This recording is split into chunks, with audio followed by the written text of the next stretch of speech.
Hey everyone, welcome back to Robert's English Classroom. I am Robert, and in today's video, we're going to go over some great IELTS phrasal verbs that you can use to talk about health, recovery, and well-being. Health and well-being is one of the bigger topics that you'll see on the IELTS test, and you might see it with the writing, with the speaking, or with the reading. But in addition, these phrasal verbs are quite useful for just normal conversation in English. So you're going to kind of get a double bonus here. You're going to get normal conversation and some IELTS help. So let's get started with some IELTS phrasal verbs for health and well-being. Let's go. The first phrasal verb is come down with. Come down with. Now, come down with is used when we begin to feel the symptoms of an illness or we feel like we're just about to get sick. So imagine you're feeling tired, you start to have a scratchy throat, maybe you're getting a cough and sneezing, and you think, uh-oh, I might be coming down with something, or I might be coming down with a cold. It's a way to express that you feel like you're getting sick, but you're not quite sick yet. So some of the ways we use coming down with is like we say coming down with something.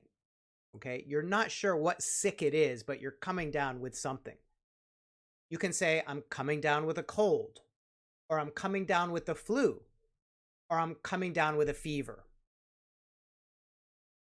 Have you ever had a friend who maybe has a headache and a sore throat, and they're going to tell you, I think I'm coming down with a cold?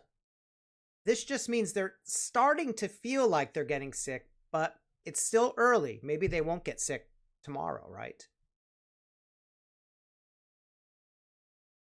After being out in the cold rain, he came down with a terrible flu. She's worried she might be coming down with a fever after feeling chills and aches all night. The next phrasal verb is bounce back. Bounce back. Now, bounce, we usually talk about a ball that's bouncing, right? So it's going to go down and up, bounce. But here we're talking about our health, right? We're bouncing back. So bounce back means to recover quickly from an illness or a setback or a failure or a difficult situation. So something negative happens to you, but you bounce back. You come back stronger and more positive. So let's say you're an athlete, you're playing a sport, and you suffer an injury. But you get the right treatment, you do the physical therapy, you have a positive attitude, and you are able to bounce back and return to the sport as strong as you were before. Okay, so you were down with the injury, but you bounced back. Now here's another example. Like think of a time that you were stressed out or had a tough time at work. Okay, and you take a vacation, and then after the vacation, you come back to work and you feel re-energized, and you're ready to focus, and you're ready to work hard again. Here we can say that you bounced back after the vacation, okay? You were feeling down, tired at work, but you took a break and boink, bounced back. Even though he had a bad knee injury, the tennis player bounced back in 3 months. After being sick for 2 weeks, Jason bounced back and worked diligently again. The next phrasal verb is come around. Come around. Now, come around has kind of two different meanings here. The first one for come around is that if somebody has passed out or fainted, they regain consciousness. So maybe you've seen somebody pass out or faint from the heat and they wake up again. They come around. But also, come around is when somebody has an idea about something and then they change their mind and they come around to another idea. So let's look at some examples here. Imagine it's a hot day and you're at a busy music concert and someone you know faints on the ground, okay? Eventually, you help them come around by giving them water, helping them cool down, and sit in a cooler place. So they faint, but then they wake up. We say they come around. Now, the other example is for an idea. So imagine you have someone at the office who doesn't like an idea or a suggestion at first, but then that person thinks about it, discusses it with others, and then they change their mind. They change their idea and they come around and agree with it. He fainted during the hike, but came around after getting some rest and water. At first, she didn't like the new marketing plan, but after hearing more, she came around to the idea. She changed her mind. Bulk up. Bulk up. Bulk up means to increase muscle mass and body strength by exercising, usually weightlifting. Bulk up. So imagine a friend who's been really lean and slim and didn't have a lot of muscle, but then they start working out with weights. They eat a lot of protein, they exercise a lot, and after a few months, you notice that they've bulked up and they are visibly stronger, thicker, stronger body mass. Maybe someone is training for a sports competition and they need to bulk up to improve their strength and endurance. So they're going to eat more, eat the right foods, do some weight training, do a lot of running, and they bulk up. He's been hitting the gym to bulk up for the upcoming wrestling season. After starting a protein-rich diet, she bulked up and gained muscle quickly. Run down. Run down. Now here's an example of a phrasal verb, run down, that doesn't mean run and it doesn't mean down. When we're talking about health and well-being, run down means to feel physically tired, worn out, exhausted, and usually it's due to overwork or being stressed out a long time. So if you've been working a long time at your office, you've been working overtime, lots of hours for weeks and weeks without much rest, you might start to lose energy and you might feel like you're coming down with something, like you're getting sick, right? So we can say you feel run down, okay?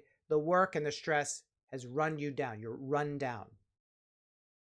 Or think of a student who's been studying late every night for exams and not getting much sleep, maybe not eating well either. She might say, I'm feeling really run down. I think I need a break. After a month of nonstop work, he felt completely run down and needed a vacation. She started feeling run down from all the late nights and knew it was time to take a break from going out. Pass out. Pass out. So pass out means to lose consciousness or faint, usually from exhaustion or dehydration, not drinking enough water, or heat. Now, we just talked about the phrasal verb come around, right? So come around is after you pass out, hopefully you come around and wake up. So pass out means you fainted or you lose consciousness. So maybe somebody is out working on a really hot day, really extreme heat outside, big sun, and that person doesn't have enough water. Eventually they might feel dizzy and pass out. Or think of someone who's just finished running a marathon. They've been running for a few hours. It's a bit hot. They're so exhausted they nearly pass out at the end of the race. He was so tired after the marathon that he nearly passed out on the spot. The heat was unbearable, and a few people passed out during the outdoor event. The next one is burnt out. burnt out. And I've put on after this because we can use this phrasal verb with on after. So burnt out on something. So burnt out means to exhaust yourself from overwork, and this often leads to being physically and mentally fatigued or too tired to go on. So imagine somebody who's worked long hours and never takes a break, and this goes on for months and months and months. Eventually, they might feel burnt out, and they can't continue working at the same pace, and they lose interest and they lose energy to keep doing what they're doing. This is what happens when you burn out or you're burnt out. You don't want to continue doing what you're doing at all. Now, you can burn out on many things. We can say, I am burnt out on studying. I'm burnt out on work. I'm burnt out on video games. Maybe you've been playing video games for weeks and weeks and weeks, and you're just sick of it. You don't want to play anymore. You can say, I'm burnt out on video games. I'm burned out on yoga. Too much yoga for years, and you just have no interest anymore. Now, notice here that I've used burnt out, and then the last one I used burned out. In American English, we often use burned out, but we also use burnt out. In British English, you might often see burnt out. Both are correct. You can use any one of them. So some examples. She's been working nonstop, and now she's burnt out on her job. After working at the software company for 10 years, he's starting to burn out and might quit. So burnt out could be a slow process. It could take many years, like 10 years of work, and then you're just mentally tired of it. It also could be something that happens very quickly, in a few weeks or a few months. Breakout. Breakout. Now, breakout means when your skin develops skin issues like pimples, or maybe you get some kind of rash or something on your face. You break out. So imagine you're under a lot of stress and your face, your skin starts to break out with pimples because of the stress. Or think of someone who is allergic to foods like peanuts. And if they eat peanuts, their skin breaks out in a red rash and it gets really itchy. This is what breakout means. Some examples here. She tends to break out when she's stressed or eats too much sugar.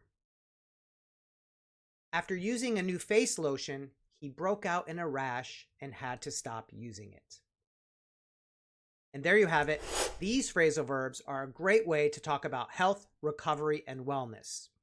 And like I mentioned before, it's one of the common subjects or topics on the IELTS. So these are really important for you to know. But in addition, they're actually quite commonly used in English conversation, and it's a great way to talk about your own personal experiences.